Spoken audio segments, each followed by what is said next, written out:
Yes, we have.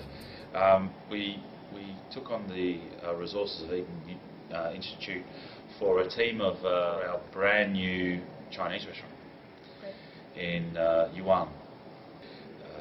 30 team members out of China, and we wanted it to be obviously authentic. Being at Atlantis, we want to make sure that if you're eating in a Chinese restaurant, that you have the authenticity coming through as a thread throughout the whole operation, you know, from the chefs in the kitchen all the way through to the servers at your table and the waiters at your table. We wanted to make sure that we had that thread and that it was 100% Chinese. The reason is quite simple actually. Eton's the best in the world when it comes to the training that we were looking at, and when it comes to this type of education and development training. I think it was you were the best in town and one of the leaders in the world, so it was quite easy to sort of choose Eton. I wanted to see how effective it was as well. It was probably the first time within my position to use Eton, so I actually wanted to see how effective it was.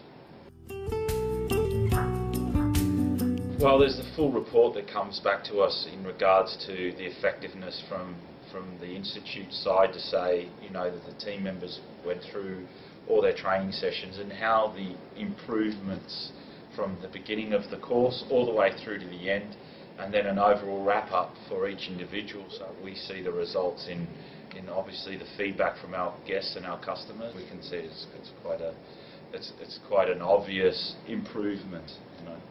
I suppose the use of the English language and how to pronounce certain items as well. You know, it's a bit tricky when it comes to food or beverage, and you've got all these items coming from all around the world. So there might be a Chilean sea bass dish. It could be a Wagyu beef, for instance. You know, Wagyu for me is easy because I grew up around Wagyu beef. But you know, for somebody that's from Beijing that doesn't know what Wagyu beef is, and to be able to, you need some training there.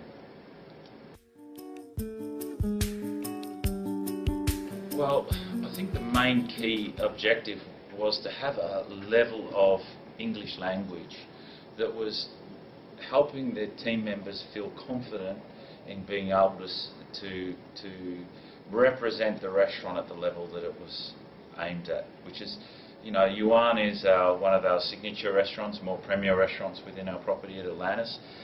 Also authentic Chinese, Cantonese with some Szechuan influences. I mean, obviously being from China, the team members could quite easily connect to the food. I pronunciate to our customers or to the guests to make sure that this was actually going to be a training or a development of them for themselves as well, but then to also bring that back into the restaurant environment and have the confidence to be able to pronounce dishes, and have just direct conversation. And that's also considering the fact that we have so many demographic of clientele. So it's not only it's a Chinese staff member, team member, trying to explain to maybe a Russian guest the dish. So it's how does the team member feel trying to explain with an accent, English is not the first language, to maybe a Russian guest that doesn't speak Chinese, doesn't speak English that well, and trying to get that message through. So there's some, you know, language is very important to be able to then give them the confidence to sell and be able to explain, you know, the restaurant in itself and what the restaurant was all about. Very well, because we wanted to make sure that the restaurant was on the map in Dubai, and it has, you know, obviously from a Chinese restaurant, authentic Chinese, Cantonese restaurant in town, it has, you know, it has done very well.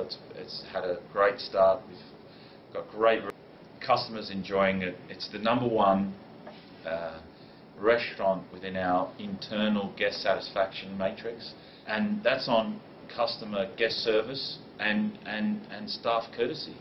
So it's tied into results as well. So we actually see that we have a lovely team in there. You know, they're very passionate about the restaurant. They're very passionate about their product, and they're very proud to work there. And it's good. It's about hiring, obviously, the right person to begin with, and then training them and developing them to be able to forward. They say, how do you eat an elephant? It's a bite at a time. So, you know, we can't rush this as well. This is a process. One of the best lines I've ever read or heard or spoken to about was when the CFO is talking to the CEO, and the CFO says to the CEO, you know, we're spending so much money on developing our people. You know, what happens if we spend all this? And the CEO turns around to the CFO and says, yes, but what if we don't spend any money and they stay? So, to me, it's about developing the people for the future. We have to develop. It's our responsibility to develop our teams. It's a responsibility to spend time and effort in training, and effective training, because there is ineffective training and there's effective training. You've also got to bear in mind that in Dubai you're dealing with many, many different cultures. You're dealing with so many different levels of education and so many different levels of expectation, I think, from the team members when they arrive and they want to start working and they want to progress in their career. So there's many, you know, and training and development is key. And retention is a key directive to quality. So with consistent team members working within their role, developed, confident, well-trained, consistent in delivering product, you know, engaging in their customer, being proactive, anticipating their guest needs, that takes a long time to get somebody to that level.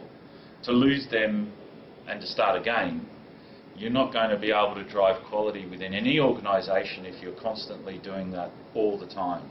So it's very important market, it's very competitive. So, you know, succession planning and developing the team is key part of the success of any organisation today.